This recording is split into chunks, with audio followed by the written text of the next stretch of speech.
Shabbat Shalom. Shabbat Shalom. Bueno, hermanos, después del capítulo 12, al que llamamos precisamente un capítulo paréntesis, porque veníamos hablando con un tren impresionante sobre la doctrina acerca del pecado, acerca de la justificación por la gracia, acerca de efectivamente la gratuidad de la salvación no por méritos humanos. Shabbat Shalom. Entonces, luego el apóstol Pablo desemboca a hablar acerca de cómo solucionar o llevar la rivalidad o la relación entre judíos y gentiles, o sea, judíos y no judíos. Y por eso es importante recordar algo muy importante, y es el tema de qué era la Torá para un judío versus lo que es para alguien hoy. ¿Me explico? Yo esto lo enseñé hace rato. Para un judío, la Torá estaba dividida o clasificada en dos categorías, ¿de acuerdo? Una era la Torá oral y la Torá escrita. Vamos a recordar brevemente qué significa Torá. ¿Significa qué? Instrucción. La orientación es como una receta para hacer un producto. Dios da unos pasos y tú obtienes un resultado. Así, eso es lo que es Torá. Instrucción, orientación.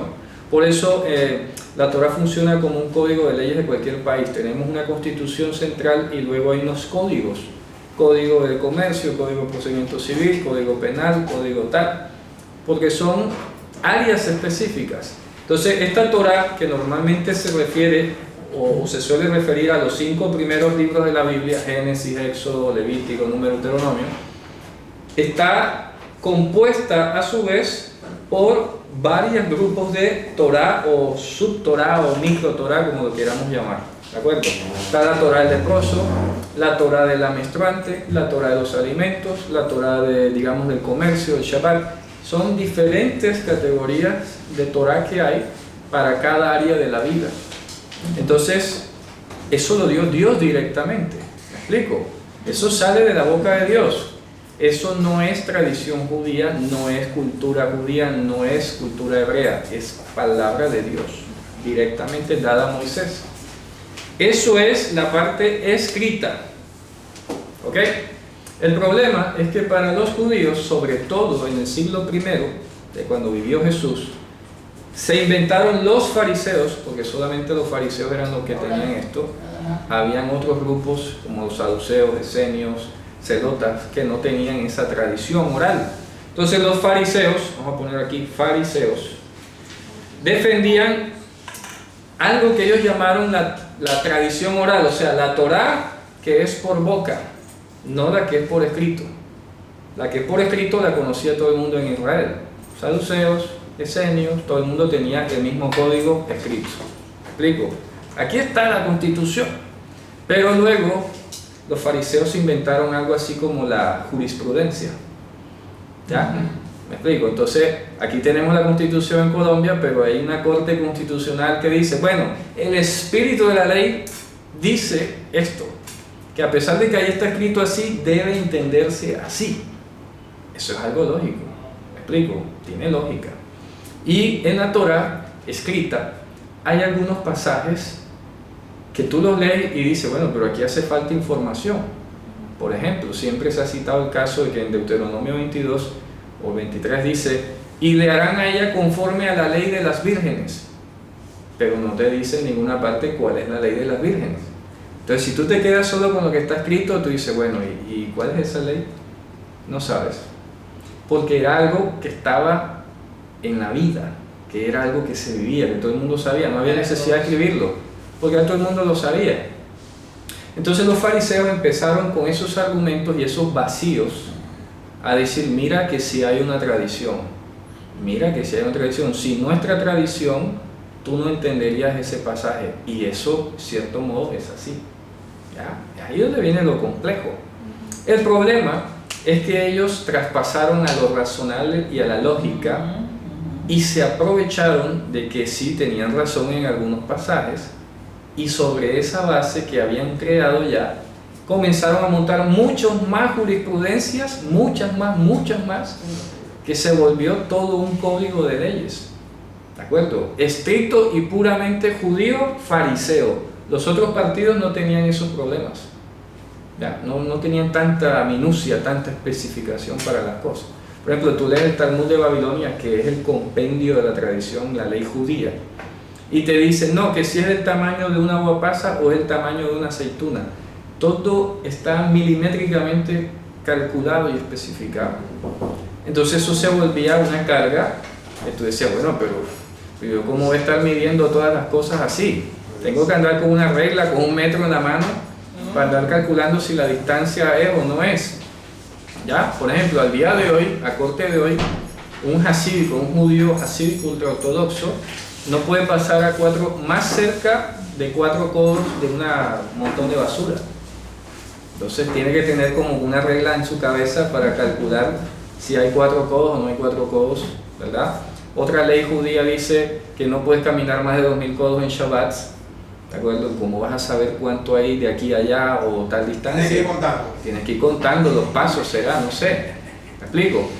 Eso es tradición oral farisea. No es Torah escrita, porque la Torah no dice nada de eso. ¿Ya? Eso es lo que es la Torah para un judío. Entonces, un gentil, alguien que viene de no ser judío, ¿con qué cree que se va a encontrar solamente? Con lo que está escrito. El gentil no se encuentra inmerso en esa tradición milenaria y cultural que se inventaron en gran medida los fariseos. ¿Ya? Pero entonces hay que entender lo que tenía un fariseo como Torah y lo que estaba escrito. Y aquí lo dijimos, de aquí sale lo que se llama la famosa halajá, ¿de acuerdo? Que es la ley judía, y de aquí sale la Torah, que es la parte escrita. Fíjense ustedes, acaba de salir justamente un decreto que hay polémica a nivel mundial en el mundo judío, porque el Gran Rabinato de Israel ultraortodoxo sacó una lista donde estaba en lista negra a 160 rabinos de todo el mundo, porque no estaban aplicando toda la forma estricta de la halajá. Y hay rabinos que de pronto en su momento dice, oye, pero ¿yo qué puedo hacer aquí? Tengo que hacer algo. Si yo me apego a la halajá nos asfixiamos. ¿Me explico? Entonces, por estos rabinos de pronto no aplicar estrictamente la ley judía, ahora hicieron un sondeo o alguna investigación y ahora los tienen en lista negra. Fíjense ustedes, entre ellos mismos se dan chuzo ahí, ahora que se espera para alguien de afuera, ¿verdad? Entonces, ¿esto por qué lo estamos repasando? Porque el capítulo 13 y sobre todo el 14 vamos a ver el tema que tiene que ver con la autoridad. Porque recordemos y ubiquemos un momento, Pablo está escribiendo, puede ser el año 50, o sea, unos 30 años después que Jesús murió y resucitó. Y ahí ya se han formado comunidades mixtas donde hay los líderes judíos y los que están llegando son gentiles. Pero en Roma en particular está pasando algo. ¿Qué es? ¿Quién se acuerda? El contexto de Romanos. ¿Qué es lo que está pasando con los judíos en Roma? Están siendo perseguidos y los expulsados. Están expulsando, los Hay una están parte que dice que deportando. fueron expulsados. En el año 44 el emperador Claudio emitió un decreto donde expulsaba oficialmente a los judíos de Roma. ¿Ya? ¿Qué pasó? Que automáticamente la población o el componente judío de las comunidades que había en Roma empezó a menguar, a bajar, y comenzaron a tomar prevalencia los gentiles, los que no conservaban mucho la tradición farisea. ¿Me explico? Porque ellos no eran judíos, simplemente se les enseñó lo que se había decretado en Hechos capítulo 15. En Hechos capítulo 15 recordemos que dice que a los gentiles, que nunca habían sido judíos ni nada, se les empezaba prohibiendo 3 cosas necesarias, que era la idolatría, la inmoralidad sexual y el homicidio. Porque Moisés, desde tiempos antiguos, tiene quien lo venga predicando cada Shabbat. Es decir, que cada día de Shabbat, que un gentil o un no judío fuera, iba a ir aprendiendo nuevos mandamientos. Y ahí tenía el resto de la vida para aprender, no había afán, ¿cierto? Entonces, ¿qué pasa? Que los gentiles venían con esto y los judíos con esto. ¿Está claro eso? ¿Sí? Los gentiles, la sola escritura, con algunas componentes de la enseñanza de Mashiach, obviamente, y los judíos netos ortodoxos con su tradición adicional. Y Pablo escribe esta carta para poner el equilibrio. Dice, bueno, ¿cómo vamos a hacer aquí con los gentiles? Esto es casi algo que opuesto culturalmente. Porque, por ejemplo, un judío hoy, si un gentil lo invitara a su casa y el judío ortodoxo se le eriza la piel si tú le pones queso y carne en la misma mesa. Porque para un judío es malo poner carne y queso en la misma mesa. Te va a decir, no, lo siento, no puedo comer. ¿Por qué? De pronto no te dice, pero simplemente dice no. ¿Ya? Un judío, dice el Talmud, que si un gentil sacrifica un animal, el judío no se lo puede comer, porque lo sacrificó un gentil. Y según la ley judía, los judíos no comen comida preparada por gentiles. ¿Me explico? Eso estoy hablando de un judío ortodoxo, súper ortodoxo. Porque para el judío, en su mente, el gentil no ha aprendido todavía todo sobre higiene o es sospechoso de estar dedicando el animal a otro dios. Parece usted, es un poco neurótico ese pensamiento. Por eso fue que Freud se inventó el psicoanálisis. Él como judío estaba asfixiado de tantas restricciones. Bueno, pero ¿cuál es la paranoia de estos rabinos? ¿Cuál es la neurosis de toda esta gente que andan con un dilema de contaminación por todos lados? No toco aquí, no toco allá, no como esto porque me voy a contaminar. Y entonces Freud también salió como una especie de fogue, claro, de protesta o algo así, contra ese sistema, ¿no? Súper estricto. Esto es importante porque entonces ahora mire lo que vamos a ver a continuación. En el capítulo 12 que estudiamos el Shabbat pasado, Pablo hace una especie de conjunto y dice, bueno, ya dejamos claro que aquí son iguales todos, judíos y gentiles son iguales, ¿ya? No es uno mayor que el otro, ¿ok? Entonces el capítulo 12 dice, aquí lo que se debe ver entre ustedes es esto, culto racional, amor de Dios, suplir las necesidades, gozarse con todo el mundo, sufrir con los que sufren, llorar con los que lloran, ¿ok? Todo el mundo homologado por ese lado. El que se salte a esta norma, hombre, no está andando en el mismo camino, no está en la misma página, ¿ya? Esto es lo que yo quiero que ustedes observen, le dice el apóstol Pablo a la comunidad que está en Roma, ¿de acuerdo? Entonces nosotros hoy, cuando estudiamos lo que Pablo le escribió en aquella época a aquella gente, lo que hacemos es equipararnos o medirnos si estamos cumpliendo esos requerimientos mínimos de lo que él habló allá. Porque la situación puede darse, ¿de acuerdo? Y debemos saber cómo comportarnos los unos con los otros. Por ejemplo, vamos a ver los últimos versículos que describió en el capítulo 12, ¿verdad? Mira lo que dice el versículo, vamos a leer desde el... Wow, es que habría que leer la mitad, pero voy a leer rápidamente desde el 9. Dice, el amor sea sin fingimiento. Y este es un tema importante, el amor. Ya lo habíamos hablado. El amor bíblico se distancia muchísimo del concepto de amor occidental que se tiene. Porque aquí cuando piensa en amor, piensa en corazoncito, en florecita, en osito, en nobleza y todo eso que es chévere, ¿verdad? Eso es más bien romanticismo. Pero aquí está diciendo que el amor, cuando es sin fingimiento, el amor dice que aborrece lo malo. ¿Y qué es lo malo? Es la pregunta. Lo malo es todo lo que no es la voluntad de Dios. ¿De acuerdo?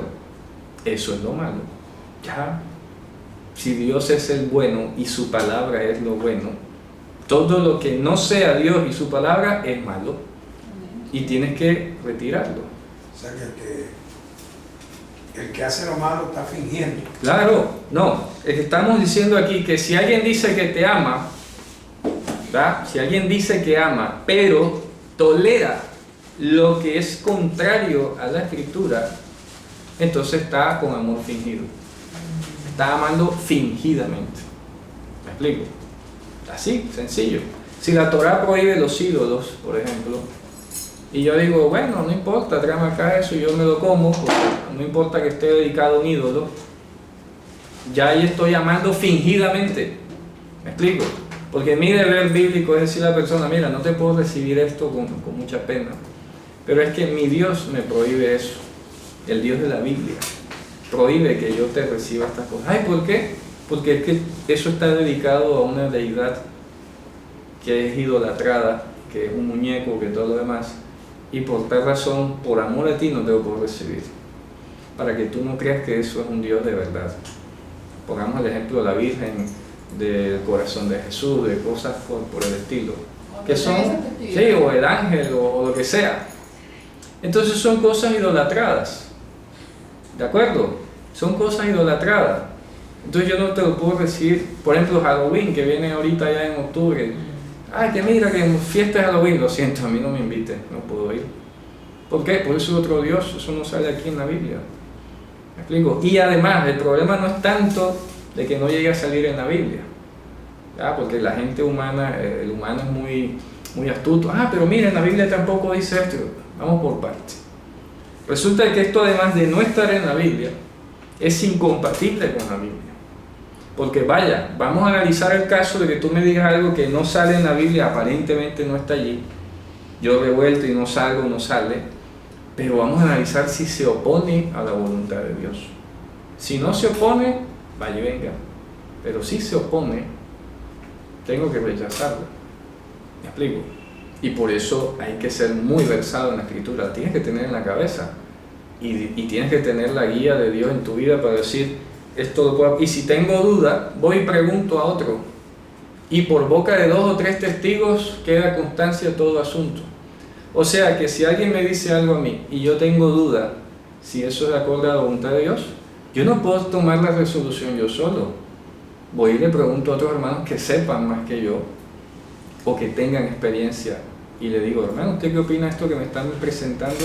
Hombre, mira, la Escritura dice esto hasta aquí. Mi experiencia además como creyente te dice esto.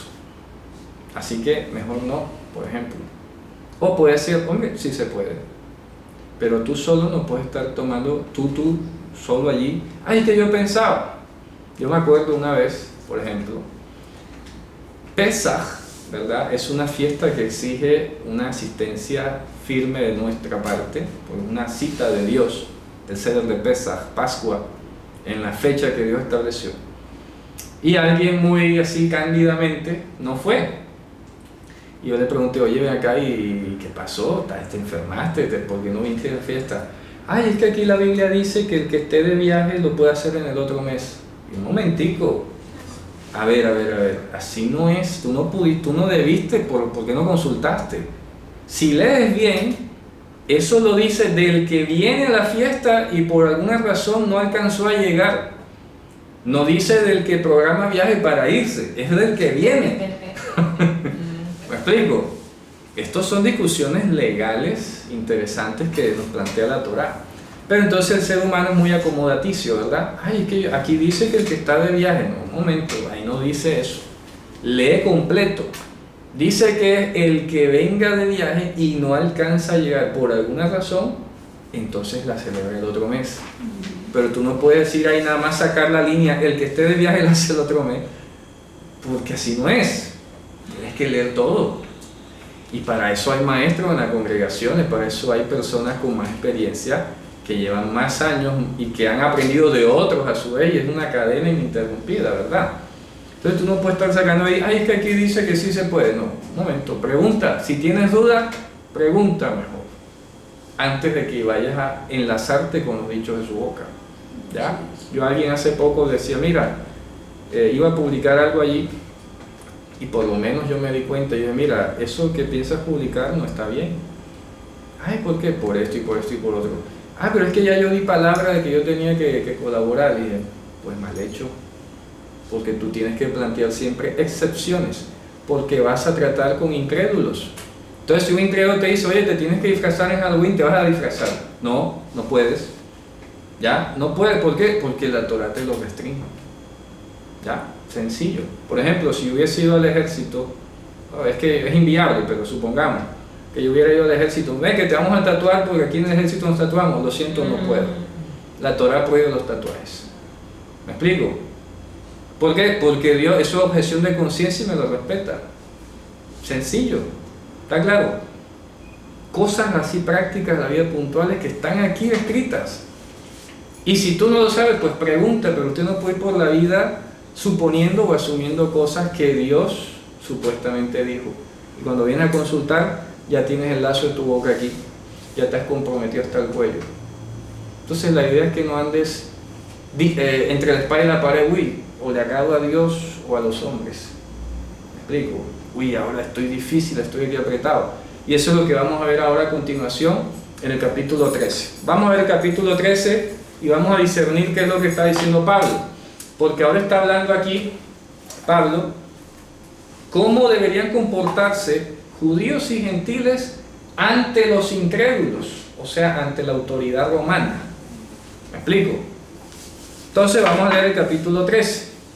Bien, habiendo aclarado en el capítulo 12 cómo se deben relacionar judíos y gentiles entre sí, ahora vamos a hablar de cuál es la relación, vamos a ver aquí, judíos y gentiles, ¿verdad? Entre ellos, judíos versus gentiles.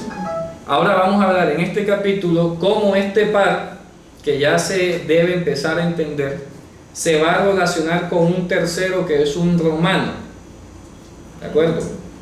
Que es la autoridad romana, la autoridad secular de esa ciudad. Porque ambos dirán, bueno, aquí tenemos algunas diferencias judíos y gentiles, listo, pero bueno, somos creyentes, tenemos nuestra propia ley, pero resulta que este romano tiene otra ley, ¿ya? ¿Qué hacemos allí? ¿Cierto? Por ejemplo, si el emperador le da la gana de emitir un decreto, decir, tal día de tal año, todos los ciudadanos de cada ciudad se van a postrar ante la estatua que voy a mandar a poner. ¿Tú qué haces? ¿Te arrodillas o no te arrodillas? Y el que no se arrodilla lo mato. ¿Tú qué haces? ¿Ya? Ese es el planteamiento básico de lo que vamos a ver aquí. Inclusive ese es el sistema. Claro. Se está preparando. Es lo que va a venir. Entonces, ¿cuál es la respuesta? A ver, ¿cuál es la respuesta? ¿Te inclinas o no te inclinas? No te inclinas. Ah, que me maten. Pues que me maten. ¿Cierto? ¿Ya? Ahí está el caso de los 3 amigos de Daniel. El rey Nabucodonosor mandó a hacer una estatua, efectivamente, y lo acabo de publicar hace poco, ¿verdad? Una estatua y dijo, bueno, cuando suenen los instrumentos quiero a todo el mundo arrodillado, y el que no se arrodille lo mando al horno de fuego. Y ellos eran 3 judíos que estaban ahí, y fui rey, te apreciamos mucho, pero no nos vamos a arrodillar. Que no, para el horno, caliéntenos 7 veces más. Bueno, nuestro Dios es poderoso para librarnos de tu mano, eso no nos importa, ¿ya? Y si no nos libra, pues de mala, pero no nos vamos a postrar. Y efectivamente lo echaron a los 3 en el horno de fuego. ¿Y qué pasó? Todo el mundo sabe la historia, ¿no? Vino un ángel del Señor y los salvó a ellos del fuego y los hizo salir. ¿Cuál fue el efecto? El efecto fue que el rey Nabucodonosor dijo, de ahora en adelante nadie se mete con el Dios de los hebreos. ¿Ya? O sea que se hizo respetar a Dios. Yo me imagino lo impresionante que pudo haber sido eso. Claro. Hoy no sé cómo pensaría un teólogo liberal eso, pero... Es impresionante. Sí, eso, como algo ahí, Dios se hace respetar. Como ha interpretado la separación de las aguas. Claro, no, ahí no tiene escapatoria. Y ese mismo rey Nabucodonosor de Babilonia dice, oye, Dios es un Dios teso, yo mejor los tengo de amigos. Nadie se meta con los hebreos aquí. Entonces aquí igual, si el emperador romano manda que se postren ante una estatua, ¿qué cree que va a ser un judío o un gentil? Lo que está escrito en la Torá, no postrarse. ¿Que los mata? Pues que los maten, ¿cuál es el problema? ¿Cierto? Porque nosotros no le tenemos miedo a perder la vida en este mundo. ¿Ya? Yehoshua lo dijo, el que pierda su vida por causa de mí, la hallará en el mundo venidero. Pero el que quiera salvar su vida en este mundo, lo cual implicaría negarme a mí y a mis mandamientos, solo para que no lo maten, yo lo negaré delante del Padre. ¿Está claro? Así es. Entonces aquí toca que tú tengas claro muy bien qué es lo que tú esperas, qué es lo que crees. Si crees en la vida eterna, si crees en la resurrección, si crees en la Jerusalén celestial, si crees en el poder de Dios. Para que a la hora que te pongan aquí una escopeta, una metralleta, un fusil, una flecha, lo que sea, adelante cuando quieras, ¿cierto? Porque no te va a dar miedo, porque sabes en quién has creído. ¿Ya? Gente que da su vida anda por su propia filosofía. Es correcto, hay gente, los musulmanes por ejemplo, ellos se matan creídos de que ya van a heredar 7 vírgenes en el cielo y se matan, ¿sí o no? ¿Cierto? Porque eso es lo que ellos creen. Y mira qué bien lo hacen, ¿ah? No les importa, y donde sea, en el país que sea, donde lo manden, allá van. Pero aquí un cristiano enseguida tiembla cuando ve una cosa ahí de nada. Cuando ve una amenaza. Una amenaza y ay, qué va. Ya, y comprando búnker y alimentos. ¿Eso qué es? O sea, serio, ¿cierto? Eso, increíble, ¿no? Entonces vamos a ver lo que dice el capítulo 13, verso 1. Toda persona sométase a las autoridades superiores. O sea que aquí Pablo está proponiendo o apoyando el orden, ¿no? Hombre, hay un orden, hay unas convenciones en toda sociedad, eso hay que respetarlo. No vamos a pretender, como muchos cristianos creen hoy. Ahora muchos cristianos quieren imponer como una teocracia en Colombia. ¿Ya? Quieren que Colombia funcione según la Biblia. Eso está desubicado. Es bonito, es loable, pero no es posible. Porque tendría que aquí haber una dictadura cristiana en este país. Se convertiría eso. Es una dictadura cristiana, entonces prohíbe derechos homosexuales, quita el aborto. Como has dicho, te vuelve un dictador cristiano, Sí, quieras o no quieras. O sea, como que haces, ¿a cuánto? ¿La droga tiene cuánto? Uf, no, Bueno, no ha podido. no ha podido. Entonces, si tú quieres que este país funcione a lo cristiano, tienes que volverte un dictador, aunque no lo quieras. Ah, O si no, por lo menos así te van a percibir. ¿Me explico? sí. Por lo menos así te van a percibir como alguien que impuso la Biblia y chao. Como hace Rusia, por ejemplo, 0 derechos homosexuales. O en África, que hay pena de muerte por ser homosexual. ¿Y qué tanto no critican a esos gobiernos? Y hasta les quitan las ayudas por lo mismo.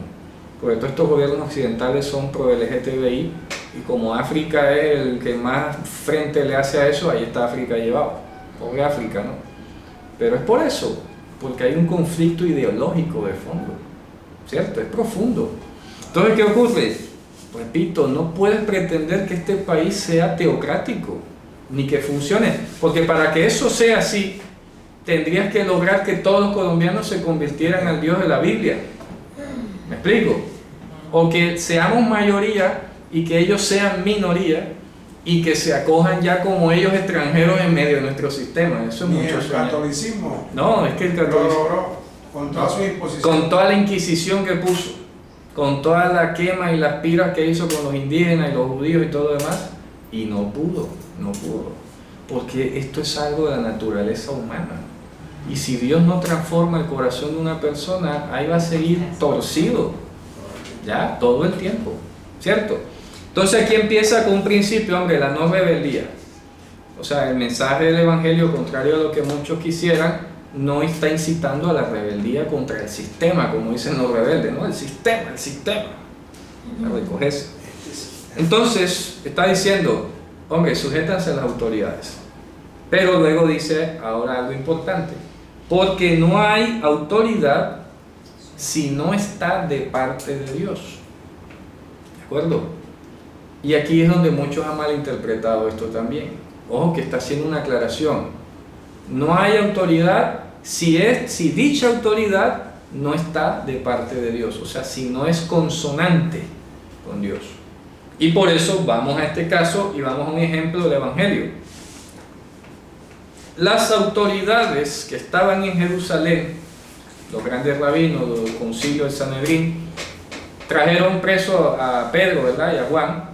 Dijeron, nosotros como autoridad te vamos a prohibir que prediques de Jesús aquí. ¿Y qué hicieron ellos? ¿Qué dijeron? Es necesario, juzguen ustedes delante de Dios si es bueno agradar a los hombres antes que a Dios. Así que nos declaramos en desobediencia civil, rabinos. Lo siento, vamos a seguir predicando. Allí la autoridad de ese rabinato dejaba de ser porque se estaba oponiendo a la voluntad de Dios. ¿Me explico? ¿Sí me explico? Entonces, no hay autoridad cuando esa autoridad no esté del lado de lo que Dios ordena. ¿Está claro eso? ¿Ya? Entonces, hoy, por ejemplo, con este tema de la ideología de género, si el gobierno, si esta autoridad aquí ordena a un colegio, supongamos cristiano, como es el colegio adventista, el colegio de reunión, no, vea que ustedes allá tienen que meter un baño de tercer género ahí. Oiga, lo siento, no podemos obedecerle. ¿Me explico? No podemos obedecerle. Ah, que va a haber una sanción, pues póngale, ¿qué vamos a hacer? ¿Ya? Pero no lo podemos aceptar. Y la ley puede llegar a decirle a los ministros ordenados oficialmente, ¿verdad? Decir, oiga, iglesias cristianas, ustedes allá tienen que casar a todos homosexuales. Lo siento, aquí no podemos casar a nadie. No, que igual, no me importa. ¿Que va preso? Voy preso. ¿Cuál es el problema? Pero no, porque eso no es autoridad para mí. Yo voy a respetar y estoy llamado a respetar la autoridad cuando esa autoridad no se oponga a los principios bíblicos. Que si hay que pagar impuestos, hombre, sí, se paga, porque eso no tiene nada que ver con Dios. Y Josué dio el ejemplo, ¿no? Cuando le tiraron la moneda, Señor, mira esta moneda. Ahí le preguntaron, ¿verdad? Dinos si hay que pagar los impuestos al César o no. Entonces Josué cogió la moneda, muy sabio, ¿verdad? ¿De quién es la cara que está aquí? Del César. Pues denle al César lo que es del César y a Dios lo que es de Dios. ¿Ya? Eso no tiene nada que ver. Y eso es lo que menciona Pablo aquí. Vamos a seguir leyendo. Dice, así que el que se opone a la autoridad, ¿verdad?, se opone al orden establecido por Dios, en el sentido de que esa autoridad esté representando la voluntad de Dios. Cuando esa autoridad no esté representando la autoridad de Dios, no se puede considerar rebelión. ¿Me explico? Porque ahí tenemos el caso de Pedro y Juan. Ellos no se sujetaron a la autoridad que le estaba prohibiendo predicar. Entonces vamos, que eran rebeldes. No, que pecaron por eso. No. Sino que ahí eso no era autoridad. ¿Está claro? ¿Sí? ¿Hay alguna pregunta? Bien, sigamos. Y los que resisten, ellos mismos ganan condenación para sí. Claro. Sí, por ejemplo, si alguien quiere ver en este momento histórico, si algún creyente venía con la idea, no, que no le vamos a pagar los impuestos a Roma. Oye, te vas a condenar. Porque la Torá nunca prohíbe pagarle impuestos a un imperio que te invadió. Nunca lo prohíbe. ¿Me explico? Por lo tanto, si ese imperio da gana de ponerte impuestos, ¿tú qué puedes hacer? A lo sumo alguna acción legal allí que trate de tumbar ese decreto o lo que sea, pero no puedes declararte en rebelión porque te van a embargar los bienes y te van a expropiar y de todo. O sea, ganas de meterte todo en líos ahí. ¿Sí o no? No tiene sentido eso. ¿Ok? Entonces dice, porque los magistrados, o sea, los jueces, ¿cierto?, no son para que los teman que hace el bien. Claro. Hombre, ninguna ley, ¿verdad?, está dispuesta, cuando es de parte de Dios, no va a sancionar a la que hace lo bueno. Nunca. Eso es ilógico, ¿verdad? Entonces dice, sino al malo. ¿Quieres pues no temer la potestad? Haz lo bueno y tendrás la alabanza de ella. Por ejemplo, aquí hace poco vi la noticia que no sé cuántas miles de multas pagaron los barranquilleros en términos de normas de tránsito. ¿Quieres no tener la autoridad? Pues ahí te van a llegar los comparendos, ¿cierto? Cada vez que infrinjas, porque la Torá no prohíbe pagar comparendos por tránsito. ¿Me explico? Esas son normas de la autoridad de este lugar. Quieras o no, estás aquí y ya te toca respetarlo. Para eso hay unos instructivos legales y un orden legal y hay un acuerdo social, ¿cierto?, que tú tienes que respetar. No, que a mí no me da ganas de pagar las multas. Bueno, ganas de meterte en lío.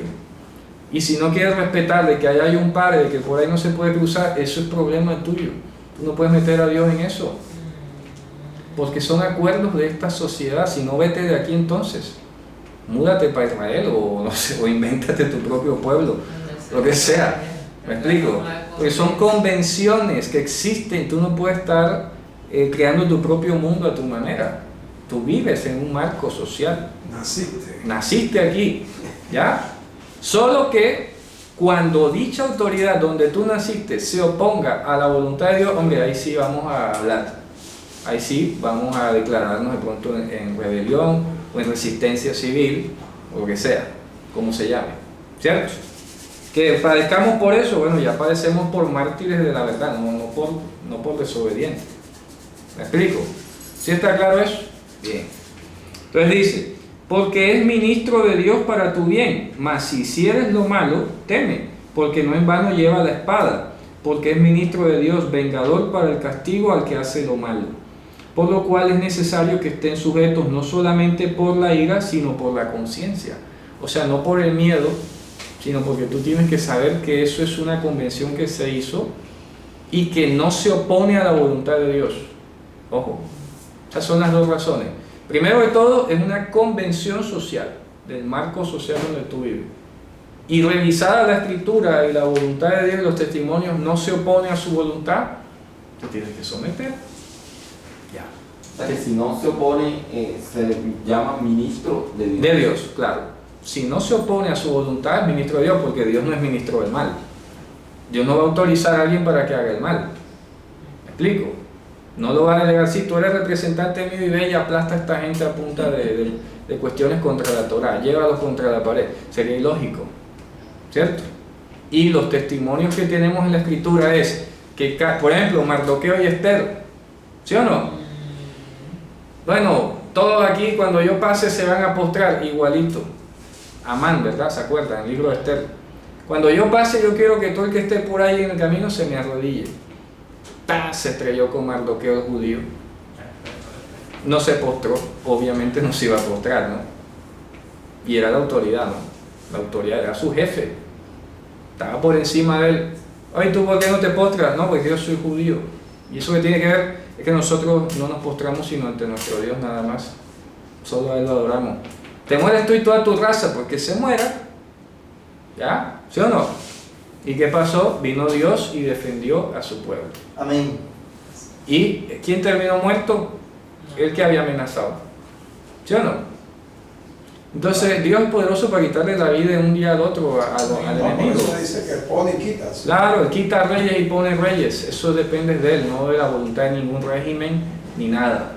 Yo por eso digo a algunos hermanos, sí, digo, La carta va dirigida a los creyentes que viven en Roma, judíos y gentiles.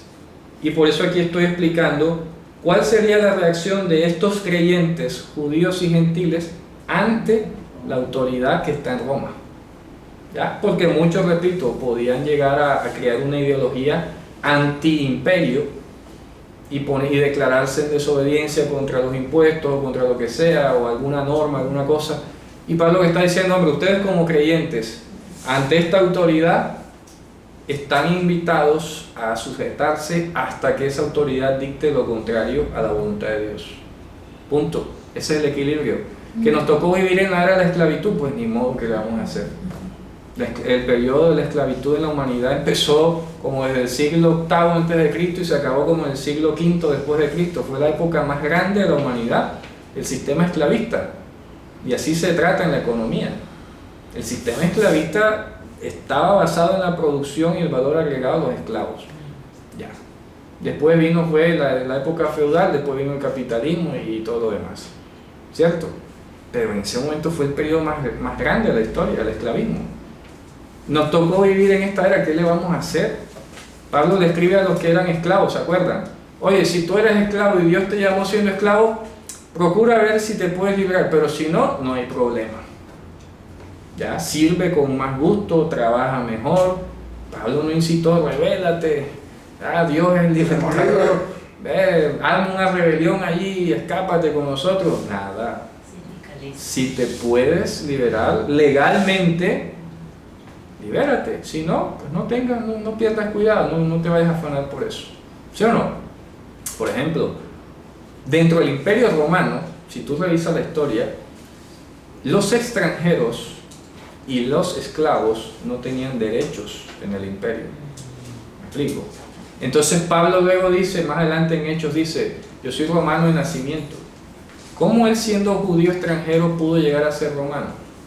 La única forma de que eso fue posible es que su padre haya sido extranjero o esclavo y haya obtenido la libertad y luego haya tenido a Pablo como un ciudadano romano libre. Por eso es que Pablo es ciudadano romano de nacimiento. Judío, pero romano de nacimiento. Había un procedimiento legal para eso. Un esclavo podía conseguir la libertad si lograba pagar la suma de 25.000 denarios. Eso era casi imposible porque era esclavo. ¿Cuál capacidad de ahorro iba a tener? Hermano, pero es que Pablo nace en una zona que era parte del Imperio Romano. Por eso, pero él siendo extranjero, él es judío, es que tú podías ser ruso viviendo en el Imperio Romano. Si tú eras ruso, eras extranjero. ¿Me explico? O sea, era un extranjero nacido en el imperio. La diferencia es que cualquier otro extranjero seguía siendo extranjero si su padre tenía el estatus todavía. Pero si su padre había adquirido la nacionalidad romana, si él nacía luego, era libre y era romano de nacimiento. ¿Está claro? O sea, hay un procedimiento legal para eso. De hecho, en la cultura egipcia, el muchacho no era considerado ciudadano del Estado hasta que se hacía un profesional. Pues, es decir, alguien capacitado. Capacitado, exacto. Y vean, no vamos lejos. Aquí en Colombia, revisen las leyes.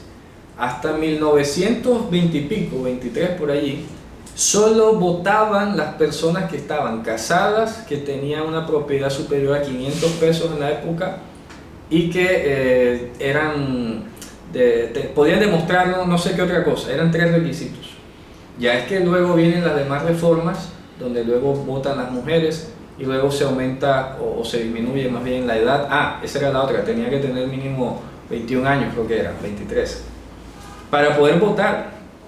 Ojo, tenía que estar casado, tener título académico, o sea, de primaria o algo, primaria en la época, ¿no? Tener propiedades y ser mayor de 21 años. Eran los requisitos para votar en el periodo de la primera constitución de 1886. Vaya y revise. Y hoy la gente aquí se queja de restricciones y de cosas. Y ahora entonces quieren poner a votar a los menores de 16 años, ¿no? Todo eso es lo que se inventan los políticos porque se están quedando sin voto, ¿no? Ok. Entonces fíjense, todo tiene un orden legal, una lógica, ¿cierto? Todo tiene un sentido. Entonces dice a continuación, porque por esto, mira lo que dice el 6, por eso él toca el tema de los impuestos, porque es el que más duele, es el que más causa rebelión, la platica, ¿cierto? Que a ti te duele que trabajes tanto y te la saquen por impuestos y cargo fijo y de todo. ¿Qué dice el 6? Porque por esto pagas también los impuestos, porque es ministro de Dios y sirven para eso. Mi profesor de economía política me dijo una vez, los impuestos son el precio de la civilización. Y esa frase nunca se me ha olvidado. Es cierto, es cierto. Aquí porque de pronto hemos crecido en un país acultural, lleno de corrupción. Y nos duele pagar los impuestos por eso, porque sabemos que se van a robar. Pero en la antigüedad eso no pasaba. Es un fenómeno muy extraño el de la corrupción.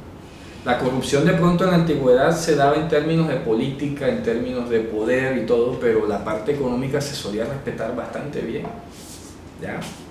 Los que eran cuidadores o tutores de los bienes mientras que los hijos heredaban, hacían su labor honestamente y le daban la herencia completa, nunca hacían un quiebre ahí, una letra menuda y pin, yo me quedo con esto. Esas trampiñas no las habían. Habían otro tipo de corrupciones políticas quizás, pero no se ve, no emana de la lectura histórica que hayan habido casos de robo de propiedades, de desfalcos al Estado o cosas por el estilo. Ese es un fenómeno muy propio de la edad moderna, ¿ya? De la era de la revolución para acá, la revolución industrial. Eso antes no se saborea, no sé, puedo estar equivocado, pero en lo que he leído yo nunca he visto que alguien haya denunciado un caso de robos de dinero del Estado, ¿ya? De los impuestos de aduanas o cosas por el estilo, ¿ya? Entonces, ¿qué dice aquí? Dice, porque por esto pagan los impuestos. Hombre, ese es el precio de la civilización. Para eso es que puede haber jueces allá en la vereda más remota. ¿Qué es lo que pasa aquí en Colombia? Que aquí medio país está desconectado. Si tú revisas el mapa de las carreteras de Colombia, la mitad del país no tiene carretera. Increíble, sí. Y entonces, ¿cómo llega allá la democracia? Eso es una ilusión. ¿Me explico? No hay. Eso es mentira. Entonces dice, paguen a todos lo que deban. ¿Te dan cuenta? Paguen a todos lo que deban. O sea que el tema central aquí, por eso estoy diciendo, tenía que ver mucho con la parte impositiva. La parte impositiva en cuanto a tributos, valorizaciones, cosas por el estilo, ¿ya? Y cualquiera podía armar un discurso incendiario contra eso. Oye, pero yo soy judío acá y este es mi país de siempre y esos romanos extranjeros vinieron aquí, ¿verdad? O un romano en Roma decir, los judíos, oye, nosotros aquí, ¿por qué vamos a tener que estar pagando impuestos? Tú eres bobo, revélate, no pagues nada. Hablando así como costeño, ¿cierto? Entonces, Pablo está diciendo aquí, paguen todo a lo que deban. Al que tributo, tributo. Al que ¿qué? Impuesto. Al que temor, al que honra, honra. Ya, eso es hermoso. ¿En qué concepto habla del temor allí? Claro, es decir, respeto a la autoridad. Al que temor, ¿cierto? Hey, ahí está la autoridad de un policía que está diciendo, cuidado porque te tengo en la mira. Estoy esperando a ver si te vas a volar el semáforo. Para ponerte el impuesto enseguida, el comparendo, lo que sea. Sí, yo también para infundirte. Para infundirte. Tú lo ves, te aguantas. Claro, te aguantas. Entonces, si tú vas a seguir adelante, a pesar de que haya una autoridad allí, ya eso se llama que irrespeto a la autoridad y te llevan preso, ¿sí o no? Entonces, ¿por qué va a andar metido en la cárcel por eso? O sea, la autoridad no es mala, es la que regula y da equilibrio a una sociedad. Miren, ayer vi un video de un pastor en Chile y me quedé reflexionando mucho sobre eso. El pastor está con un parlante en una esquina cualquiera allá en Chile, con su micrófono, predicando, ¿verdad? Con todo respeto. Llegó la autoridad y ¿cómo es? Lo desalojó. Entonces mucho enseguida, que esa es la persecución. Y en un momento, aquí en Barranquilla es igual, aquí en Colombia, tú tienes que pedir un permiso para ejercer tu función de predicar si lo vas a hacer o tu evento público. Entonces, ¿qué tú puedes esperar? Que si vas a ir al parque este que tenemos aquí y vas a montar tu tarima y todo, ¿tú crees que no te va a caer la autoridad? Te va a caer, te va a decir, oye, su permiso, vea, aquí está, bueno, siga.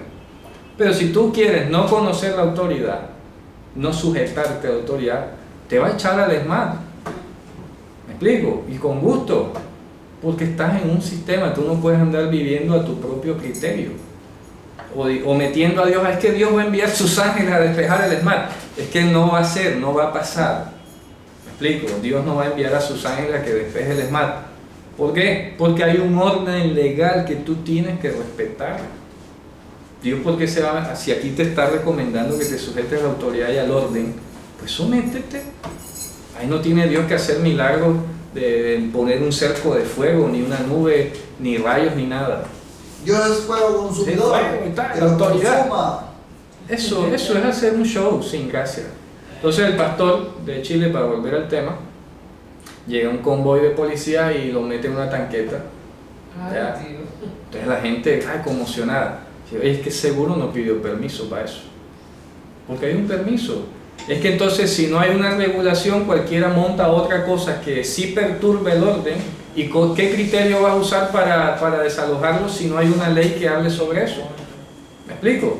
Entonces, cada conducta toca irla regulando de a poquito. Por ejemplo, ¿qué tocó regular aquí? El tema de los parrilleros, ¿cierto?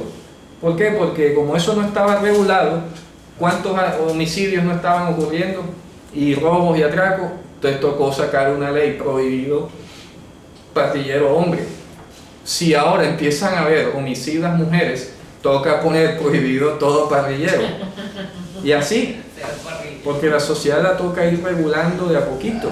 La ley es la que regula. ¿Cierto? Y por ejemplo, aquí la ley dice que si tú tienes tu moto de uso personal para tu familia, tienes que inscribir ante la alcaldía las personas que vas a transportar y no te ponen problema. ¿Sí o no? Ya. Pero si tú dices, no, que eso es mucho trámite, que no tengo tiempo, bueno, te vas a llevar la sanción. Después no estés diciendo, Dios líbrame, o Dios, ¿por qué esto? ¿Ya? Tienes que hacer los procedimientos. Y si no te gusta algo del sistema, pues utiliza el arma legal para eso. ¿Ya? Utiliza el arma legal, ahí hay recursos legales, da la pelea, tómate el tiempo y eso es un buen ejercicio. ¿Cierto? Pero no te pongas como de muy rebeldongo aquí, porque eso no es el llamamiento. Y eso te puede poner en entredicho y a la burla además.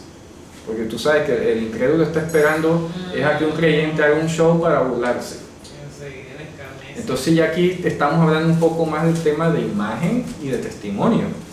Entonces no podemos estar haciendo el ridículo por ahí. Ya que lo hagamos con justa causa bíblica, eso es otra cosa.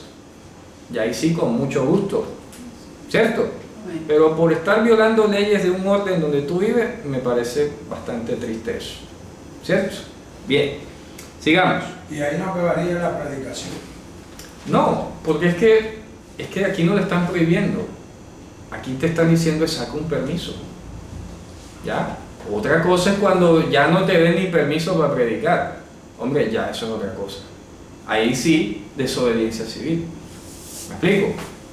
Pablo, sin embargo, fíjate tú, Pablo allá en Éfeso llegó a hablar contra la diosa esa Artemisa, que era una de las maravillas del mundo en ese entonces. Oye, esa diosa es mentira. Y le cayó todo el mundo y le iban a apedrear, ¿cierto?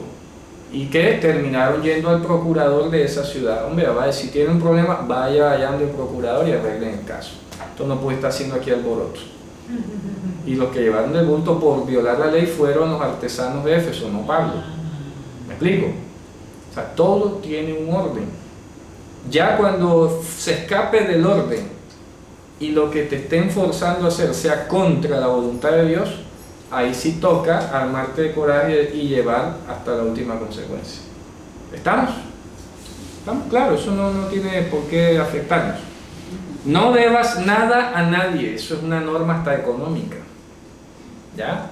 No debáis nada a nadie. Procura no andar endeudado. ¿Ya? Eso es una norma financiera impresionante. ¿Cierto? No procures andar endeudado, no debas nada a nadie. Procura, y menos si es incrédulo. Menos. Si es incrédulo, procura no deberle nada. ¿Ya? Y aquí lo dice: sino ámense los unos a los otros, porque el que ama al prójimo ha cumplido la Torá. Entonces vamos a hablar aquí precisamente de un poco más del amor, porque vea, los argumentos del ser humano son muy ingeniosos y graciosos, ¿no? Llega un LGTBI de esto y dice: ay, es que yo lo amo y él me ama, y donde está el amor, ahí está Dios. Fuego al cielo es lo que te va a caer, ¿cierto? ¿Cierto? Ah, porque es que dice ama a tu prójimo. Y bueno, ¿y cómo crees tú que se ama el prójimo? Como tú te lo imaginas. No, yo ahorita lo dije, amor es aborrecer el mal. ¿Qué es el mal? Lo que es contrario y opuesto a la voluntad de Dios. Cuando te dice amarás por ser tú el prójimo, vas a amar dentro de los parámetros de lo que Dios ha establecido que es el amor. Pero un homosexual no se puede llenar la boca y decir que yo lo amo, es que no sabe lo que está diciendo. Él cree que ama, está en su mundo, ¿no? Engañado, cree que ama. Distorsionó el amor. Claro, tiene su propio concepto subjetivo del amor. Pero el amor delante de Dios, eso no es amor, eso es un capricho, eso es una cosa ahí, un antojo, un fetiche, una cosa extraña, una concupiscencia, un vicio, una cautividad, eso es lo que tiene ahí. Desorden psicológico. Un desorden, una disforia de género, todo qué nombre tiene eso, ¿cierto? ¿Ya? Pero amor bíblico no es, no es. Y lo mismo, repito, si un amigo viene y me dice: oye, que te traje de la India esta imagen de Buda, uy, métela ahí en la basura si quieres. Ay, que me costó lo que sea, te la lleva, o a mí no me des eso, no te lo voy a recibir.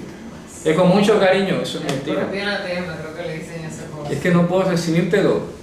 ¿Por qué? Porque eso es otro Dios, no puedo tener imágenes de otro Dios aquí en mi casa. Bien, hermano, usted sí es radical. Fundamentalista, si quieres. Así es. Se me olvidó esa palabra. Sí, sí, sí. Fundamentalista. Eso es lo que dicen. Ay, que eso es fanatismo, lo que quiera, dime el nombre que quiera. Lo que viene. No me importa. ¿Ya? Mira lo que viene. Mira a dónde se refiere el amor al prójimo, a dónde lo lleva. ¿Ah? ¿A dónde lo lleva? Dice: porque no adulterarás, no matarás, no hurtarás, no dirás falso testimonio, no codiciarás. Y si algún otro mandamiento lo hay, en esta sentencia se comprende de manera sumatoria. O sea, el problema es que aquí la gente ha entendido resumen como que esto y lo demás no importa. Y aquí hemos explicado que cuando la escritura dice en esto se resume, quiere decir a esto debe apuntar o a esto apunta. No está diciendo que todo lo demás no importa. Entonces dice, todo esto se resume, amarás a tu prójimo, o amarás por ser tú el prójimo, como hemos corregido aquí. Amarás por ser tú el prójimo. Ojo, eso no te está diciendo ámalo como tú te lo imagines. Ámalo a tu propio criterio o a discrecionalidad subjetiva. No está diciendo eso. Está diciendo que este amar está sujeto a cumplir el no cometer adulterio, el no codiciar, el no robar, el no mentir, el nada. Si tu forma de amor o tu concepto de amor se estrella con alguno de estos conceptos, entonces no estás amando de verdad. ¿Me explico?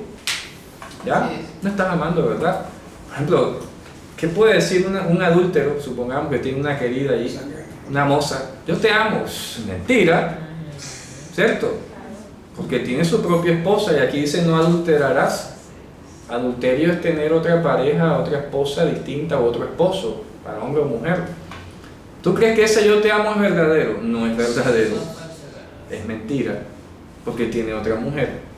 Y la Torah dice no cometerás adulterio. Ya, está listo, es mentira. ¿Cierto? Oye reina, es que me acabo de tumbar 10.000 millones en la empresa donde yo trabajo y vámonos de paseo. Yo te amo.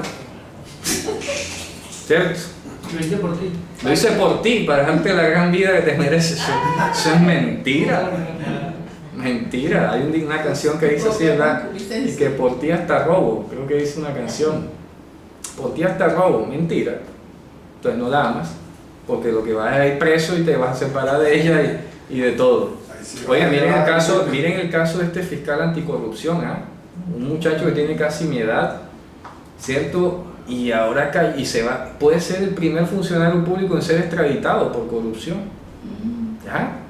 ¿Por qué? Porque o sea, la trama que hizo de corrupción es impresionante.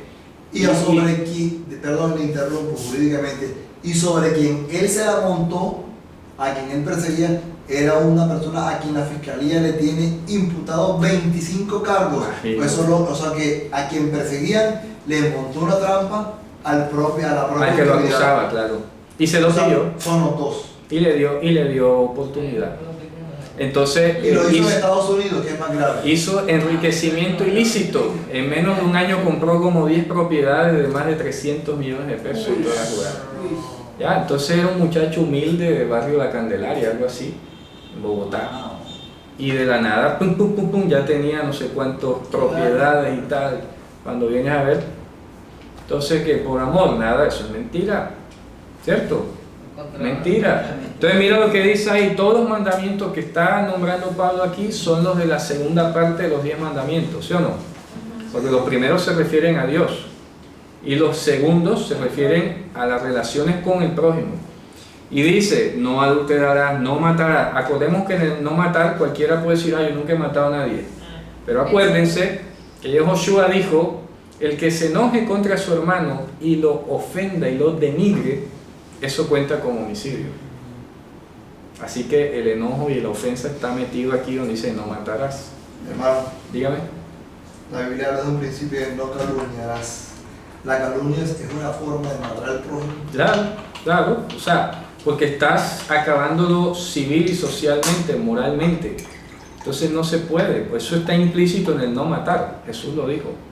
Ojo, ustedes escucharon no matarás, ¿verdad? Bien, yo les digo, o les aclaro, o les amplío el concepto.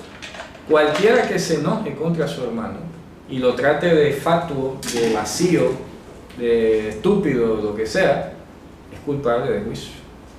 Cuando la Torah dijo no matarás, se refería a todo lo que tiene que ver con la muerte de la vida de una persona.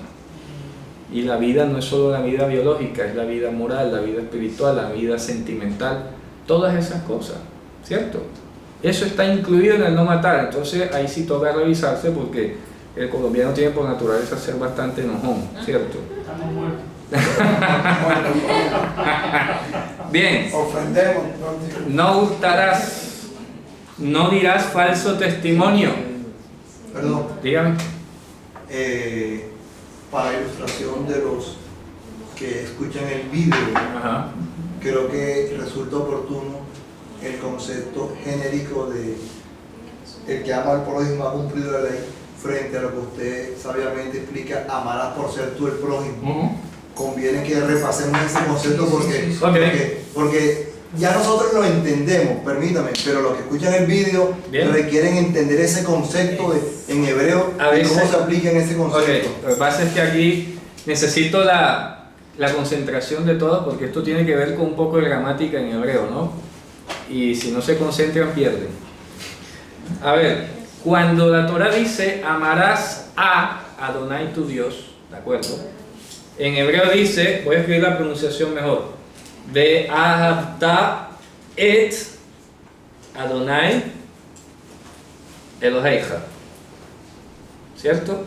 En hebreo dice así, de ahavta et Adonai Eloheja, amarás a Adonai tu Dios, o sea, que el objeto directo del amar es directamente Dios. ¿Me explico? Pero en el mandamiento que tiene que ver con el prójimo, no dice así. Dice es de ahavta le, aparece le, que es un complemento indirecto, pero además tiene otros valores preposicionales, de, por, según, ¿cierto? Entonces, le, y aquí viene una expresión en hebreo que la voy a escribir. En hebreo dice así, están estas tres letras, la reish, la ayin y la haf sofitz, y lo voy a dejar así, sin vocales. Ve hasta le, esta palabra enigmática le vamos a explicar, kamoja, como tú, ¿verdad? Como tú. Ve hasta le, titín, kamoja, como tú. Entonces, ¿cómo leer estas tres letras? Se pueden leer de dos formas, ¿ya? La forma tradicional como la han leído, pero cometiendo un error grave de gramática hebrea, han leído estas letras diciendo reajá, reajá. Entonces todo el mundo ha traducido amarás a tu prójimo como a ti mismo.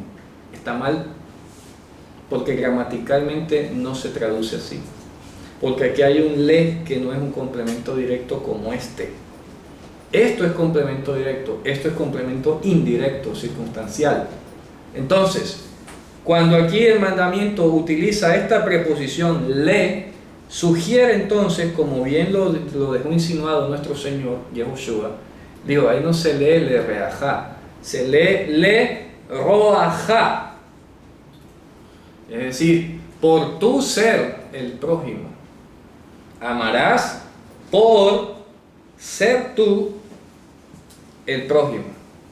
¿De acuerdo? Pero reajá, ¿qué es en sí? Tu prójimo, amarás para tu prójimo, diría literalmente, pero pierde el sentido sintáctico del complemento directo. No es como se traduce al castellano. Entonces, la O es la que cambia el sentido. Claro, totalmente, porque se vuelve un infinitivo constructo, mientras que aquí es un sustantivo. Son dos cosas distintas. Pero si le ponemos las vocales a la reish, la ayin y la haf al final, Ajá. ¿cuáles son los correctos? Lo correcto sería leerlo así. Roajá, aquí con O. Con O, Claro. aunque parezca una A. Aunque parezca A, porque la regla dice que para que sea tiene que tener metex allí. Ok, quítale la Como no tiene metex, es una Es O. una A, entonces sería Roajá. roajá. Eso es lo Ah, pero correcto. aparece roajá. No, Aunque aparece, parezca una A, aparece reajá. El mazoreta. El mazoreta le puso E. le puso E. Claro. Pero lo correcto es O. Lo correcto es O aquí. Por eso. ok, perdón, repito. Lo correcto es una O. O. Y el mazoreta le Puso puso E, E. claro. Entonces si se lee, si leemos como el mazoreta sería reajá, Es correcto. que no es. Que no es. ¿Por qué no es? Acuérdense que Jesús tuvo ese enfrentamiento con un escriba que vino queriendo justificarse, o sea, en otras palabras, queriendo no sentirse culpable. Le dice, Señor, ¿quién es mi prójimo? ¿Cierto? Y Jesús le dijo, bueno, no te voy a responder enseguida, voy a poner a que tú mismo te respondas. Habría un hombre X, ahí no te voy a decir ni qué nacionalidad era, y estaba tirado en el suelo, malherido. Y llegó un levita y se lo saltó y siguió largo. Llegó un sacerdote, se lo saltó y siguió largo. Y llegó un samaritano, ese que tú tanto odias, y lo recogió, lo montó en el burro y se lo llevó y le pagó los gastos y todo. ¿Quién fue el prójimo del que cayó en desgracia? Entonces, ¿qué respondió el judío que le odiaba tanto al samaritano? Dijo, el que usó de él de misericordia. Entonces no preguntes quién es mi prójimo, pregúntate de quién te toca ser a ti prójimo. ¿Sí me explico? Sí, porque entonces el judío en su mente, cuando leía este mandamiento, amarás a tu prójimo, él entendía, mi prójimo es el judío nada más. ¿Me explico? Mi prójimo nada más es el judío. Por eso él preguntó, ¿quién es mi prójimo?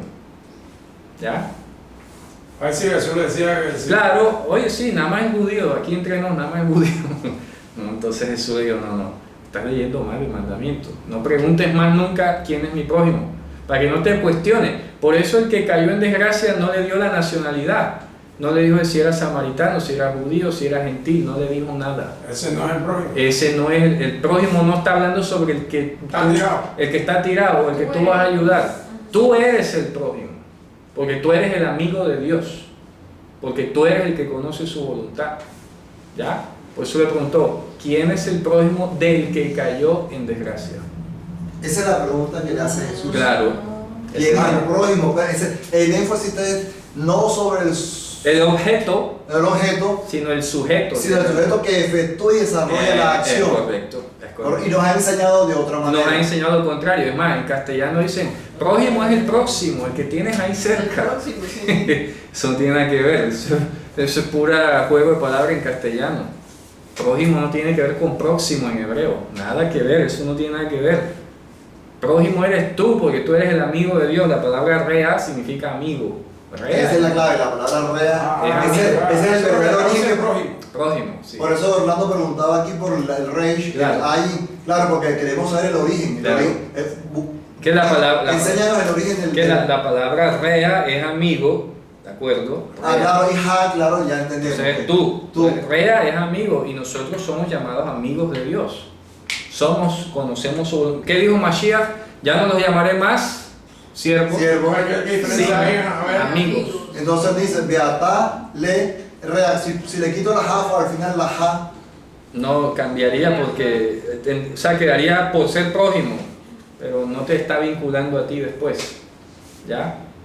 Te quedarías desvinculado. Correcto, si desvincular esa ja, ¿qué significaría? Quedaría no queda como amigo.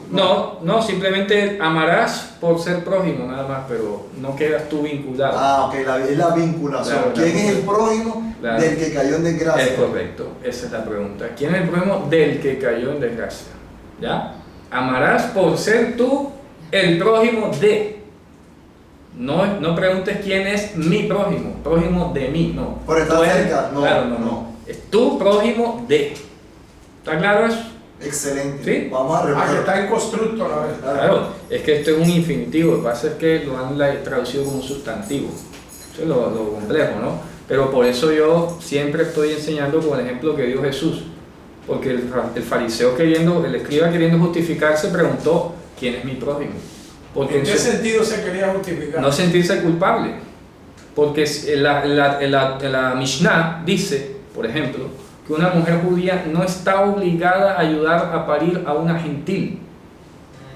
¿Me explico? No está obligada. Para la judía, esa gentil, esa no judía, no cuenta como prójimo. ¿Me explico? Y me imagino que para el judío que preguntaba, también. Claro, él en el fondo quizás pienso yo que tenía un remordimiento de conciencia. Por eso pregunta, bueno, ¿quién es mi prójimo? Buscando justificarse, o sea, no sentirse culpable. Por lo que él considera que no son prójimos. Es correcto, Claro, por lo que nunca ha ayudado. Por lo que nunca ha ayudado. Por aquellos que pudo haber ayudado y no lo hizo porque en su mente no contaban como prójimo. Entonces por eso se quería justificar, bueno, pero ¿quién es mi prójimo? Y Jesús se la voltea de una manera espectacular y lo dejó callado, ¿cierto? ¿Ya? Ese es el análisis profundo de ese versículo. Entonces, por ahí todo el mundo pone, amarás a tu prójimo. Es que no saben lo que están diciendo. No lo entienden, me explico, es otra cosa, totalmente diferente. No porque esté cercano. No porque esté y cerca. Tampoco el sentido literal. No el sentido literal tampoco, ni sintáctico, ni gramatical. Está fuera de todo eso. Pero ¿cuán famoso no se ha hecho esa expresión? Claro. Se ha hecho famosa. Y todo el mundo, ay, pues como la caridad, la ternura, es que no tiene nada que ver con eso. Es más, por ejemplo, yo puedo ayudar al prójimo, amar al prójimo, cuando hago algo que está en la Torah y que a mi prójimo seguramente no le va a gustar. ¿Me explico? Ahí lo estoy llamando. Por ser yo el amigo de Dios que conoce su voluntad, le tengo que decir a la persona, oye, eso que tú estás haciendo no está bien. Ahí lo estoy llamando, ¿o no?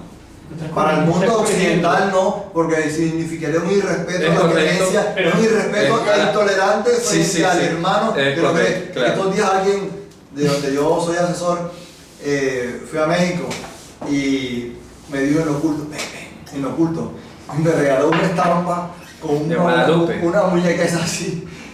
Te la traje solamente, traje 5, entre eso te la regalé a ti. Y yo le dije, no, ya. Y me la puso en el escritorio y se fue. Claro, obviamente, por razones obvias, ¿cierto? Claro. Entonces tenemos una conversación casada en ese tema también. Claro. Porque ni siquiera me permitió dar las gracias. No, la Sí, puso. se fue y la dejó ahí. Y la dejó ahí. Yo ahí mismo le hago así. Claro, no, por supuesto, evidente. Evidentemente, claro. ¿Ya? ¿Cierto? Entonces Sí, eso es un ejemplo. Amar al prójimo, el término que estamos hablando, amar por ser yo el prójimo, es mi responsabilidad hacer con aquella persona, indistintamente de quien sea, la voluntad de Dios. Corregirlo, si se llama corregir, amonestar, exhortar, consolar, ayudar, lo que sea que haya que hacer según la voluntad de Dios. Es correcto, así, ¿ya? Entonces, ¿qué ocurre? Hombre, que hay que ayudar por ser nosotros los conocedores. Si yo me quedo callado, no estoy siendo amigo para ti. ¿Me explico? Fíjate tú que dice el Salmo 119, verso 63 acerca de quién es un amigo. Léalo. ¿Ya? Hay una canción muy romántica, pero eso no tiene nada que ver con lo que dice la Torá. ¿Quién es amigo? Salmo 119, verso 63. Haber ani lejol asher yerauja l'shomrei mitzvoteja. 163. Salmo 119, verso 63. Aquí lo tengo en la mano. Dice: compañero soy yo de todos los que te temen y guardan tus mandamientos. Correcto. ¿Ya?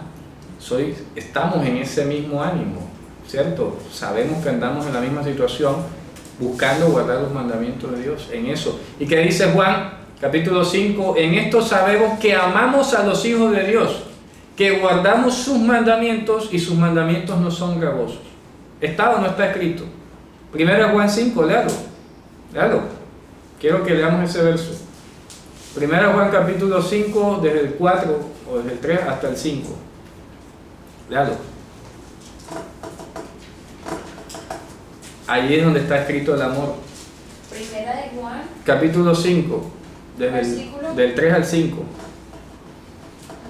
porque este es el amor de Dios, que guardemos sus mandamientos, y sus mandamientos no son penosos. Sigue. Porque todo aquello que es nacido de Dios vence al mundo, y esta es la victoria que vence al mundo, nuestra fe. Sigue. ¿Quién es el que vence al mundo sino el que cree en Jesús es el Hijo de Dios? Correcto. Y por eso creer que Yehoshua es el Hijo de Dios implica guardar sus mandamientos. Mira el verso 2, es que lee el 2, 5:2. En esto conocemos que amamos a los hijos de Dios, cuando amamos a Dios y guardamos sus mandamientos. ¿Cierto? No es cuando le lleves más flores, cuando le lleves más chocolates, cuando le hagas más invitaciones, cuando le hagas más fiestas, cuando tengas más detalles, cuando más lo llames, cuando más le mandes WhatsApp. No es cuando eso, es cuando guardas los mandamientos. En eso es que sabes que amas. El resto no cuenta. No cuenta, es mentira, es una ilusión, estás en otro mundo, en un universo paralelo, una cosa así, ¿ya? En otra dimensión. Tienes entonces que conocer los mandamientos para tú poder amar de acuerdo a la voluntad de Dios.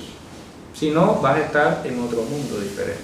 ¿Está claro eso? Mira, que leíste el Salmo 119, ¿es posible que ha entendido el prójimo ellos mismos?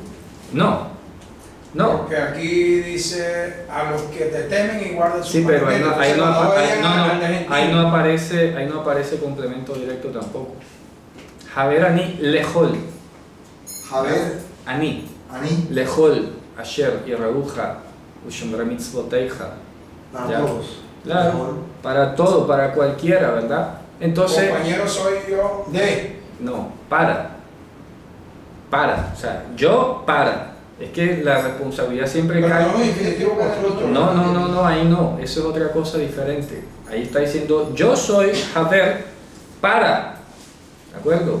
Entonces, primeramente está diciendo ahí, como Pablo decía, al judío primeramente y luego al griego. ¿Me explico? Entonces ellos eran los que habían cerrado el círculo solamente para los judíos, nada más. Sí, en otra parte dice Claro. hacer el bien a todos. Al judío, mayormente habla de la claro, fe. claro, correctamente, así O es. sea, pregunto, en el 63 dice, yo soy, compañero soy yo, no, yo le sufrimos de todos, No, para. le pongo le, Lejol, Asher Yerabuja. lejol. Claro, es que eso es sintaxis hebrea, hermano, eso ya es otra cosa. Bueno, vamos a tratar de terminar el 13 porque ya se nos acaba el tiempo. Entonces dice, entonces ya sabes lo que es amarás porque está escrito, amarás por ser tú el prójimo, como si fueras a ti mismo.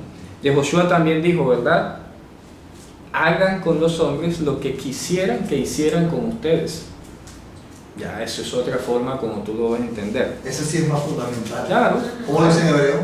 Eso sería en hebreo, tendría que decirlo Asu, ¿verdad? Asu, la Nashim, Personas, a los hombres, ¿verdad? A los hombres, ¿verdad? Asu la Nashim, Mashetirzu,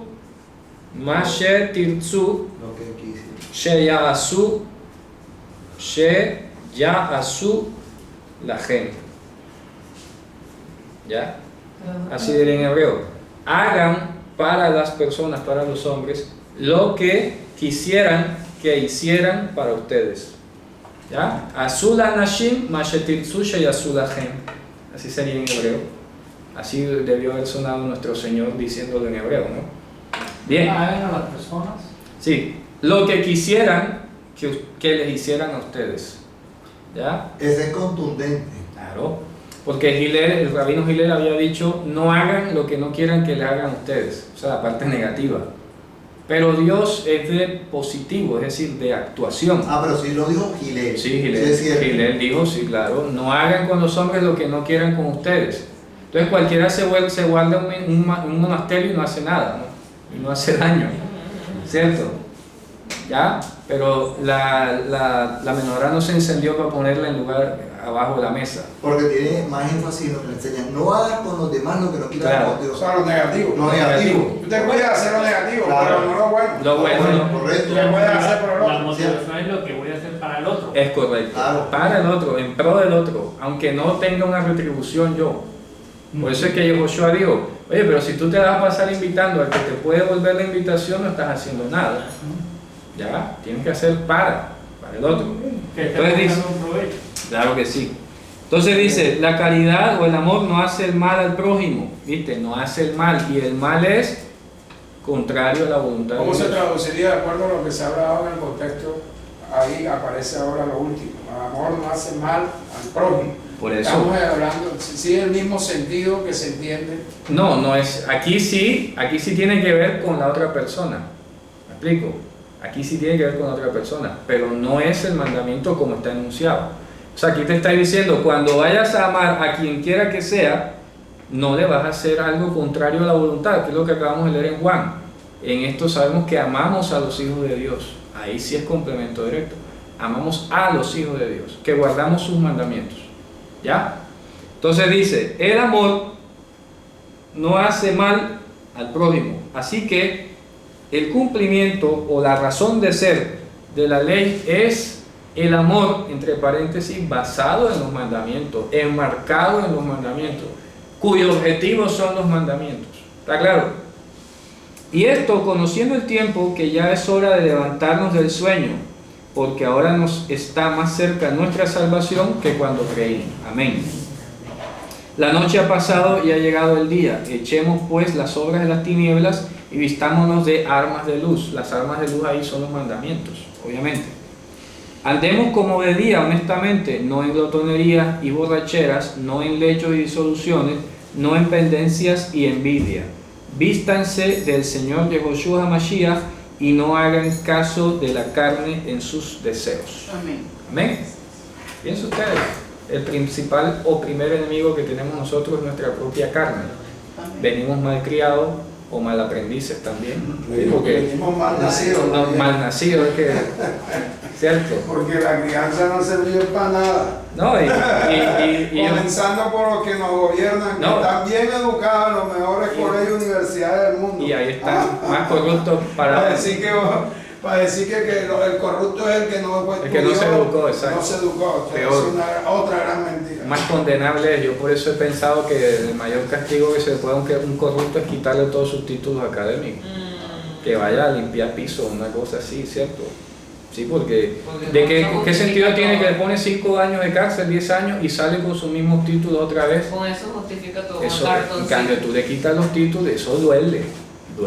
Una cosa es moral y otra cosa es la moral. Claro, la moral. Divorciados. Entonces se ha demostrado aquí efectivamente cómo debe ser la actitud de los creyentes ante el orden legal y jurídico en el que hemos nacido, sin procurar nunca una rebelión, un movimiento revolucionario en contra del sistema, como lo quieran llamar, solo o excepto cuando dicho sistema o autoridad vaya en contra de la voluntad de Dios. De hecho, ahí salió la teología liberal. Claro, piensen ustedes que inclusive el profeta Jeremías, Dios le dice al pueblo de Israel, en el lugar donde vayan, procuren la paz del lugar para que en su paz ustedes tengan paz.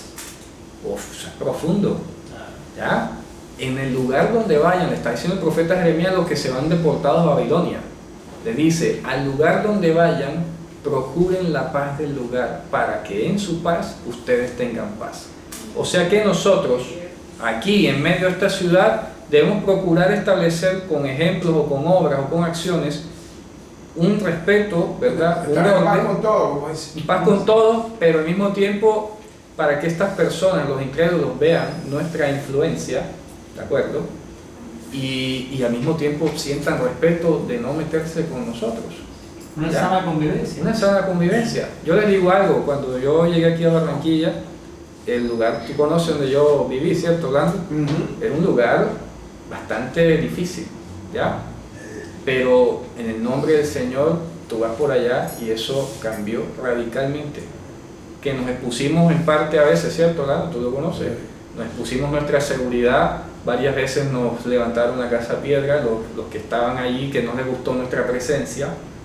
Pero se acabó eso, llegó el orden y todo el mundo lo sabe, que cuando nos mudamos nosotros ahí, ese barrio cambió y ha cambiado hasta el día de hoy. Entonces, Y precisamente yo hablaba con tu hermano para encontrarnos. sí, ya me dijo. Y que la gente se acostumbró a llegar allá para que ustedes Sí, sí, nosotros somos como el centro de soluciones Llegaban a tu casa. a pedir justicia, el orden, oye, hagan algo o lo que sea. Sí. Sí, señor, soy como una casa de justicia ahí. Pero genial, por eso le digo, procuramos la paz del lugar y en su paz tuvimos paz nosotros. Lo sé por testimonio. Así que esa es la invitación, hermanos. Vamos a darle gracias al Señor por esto y Shabbat Shalom. Shabbat